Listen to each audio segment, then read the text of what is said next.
Når du skal skrive en novelle, så kan du ikke bare regne med, at der dumper en færdig idé ned i hovedet på dig. Du er nødt til at arbejde lidt for at få den idé. Men det er heldigvis ikke så svært eller så besværligt, som det måske lyder. Den første idé, du får, den må godt være helt løs. Det kan sådan set nøjes med bare at være et enkelt ord.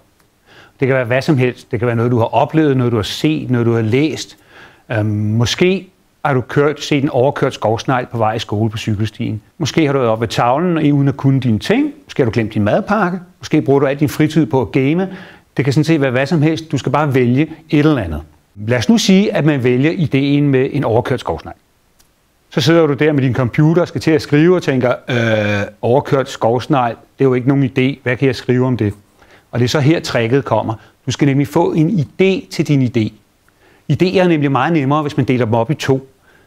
For når du har bare et ord i hovedet, så er det 10 gange nemmere at finde på noget mere til det, end det er til at finde på noget til at begynde med, hvis dit hoved bare er helt tomt. Og her er det så her tricket kommer, fordi du skal få en idé til din idé. Idéer er nemlig meget nemmere at få, hvis man deler dem op i 2. Når du har et ord i hovedet, så er det 10 gange nemmere at komme i tanker om noget til det ord, end det er, hvis du bare er helt tom oven i hjernen. Som sagt må det første godt være bare et enkelt ord. Lad os nu sige skovsneglen. Så skal du skaffe dig noget viden om det, og det skal blive din anden halvdel af ideen. Det kan du gøre ved at google det, eller se YouTube-videoer, eller på anden måde slå det op på nettet, eller du kan læse om det. Det kan også være noget, du bare kommer i tanke om. Du skal bare skaffe dig noget mere viden om det. Jeg prøvede for eksempel at google skovsnegl, og fandt ret hurtigt nogle idéer, som kunne blive nogle fine noveller. For eksempel så jeg ordene dræbersnegl og invasion i den samme sætning på de første, tror jeg, 10 hits, der var.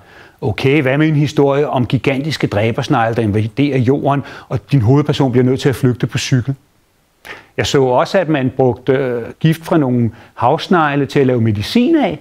Men hvad så med en historie om en pige, som selv udvinder gift fra nogle dræbersnegle, fordi hun skal lave medicin til sin uhelbredeligt syge bedstefar, eller hund, eller bedste ven, eller hvad det nu måtte være. Et andet link handlede om, at man udvandt gift fra havsnegle og brugte til medicin.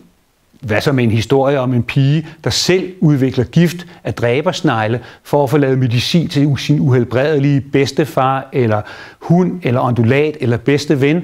Eller måske kommer hun selv til at spise giften, så hun bliver sådan en slags superhelt, snail girl, ligesom Antboy eller Spider-Man for eksempel. Nu får du en opgave, hvor jeg giver dig nogle emneord, og så skal du finde på nogle novelleidéer til dem. Du skal ikke skrive en novelle, men du skal skrive mindst 2 idéer og gerne en 5-10 linjer om hver til hver af dine idéer. De 2 emneord, du får af mig, det er ubådskaptajn og cirkuselefant. Værsgo at gå i gang.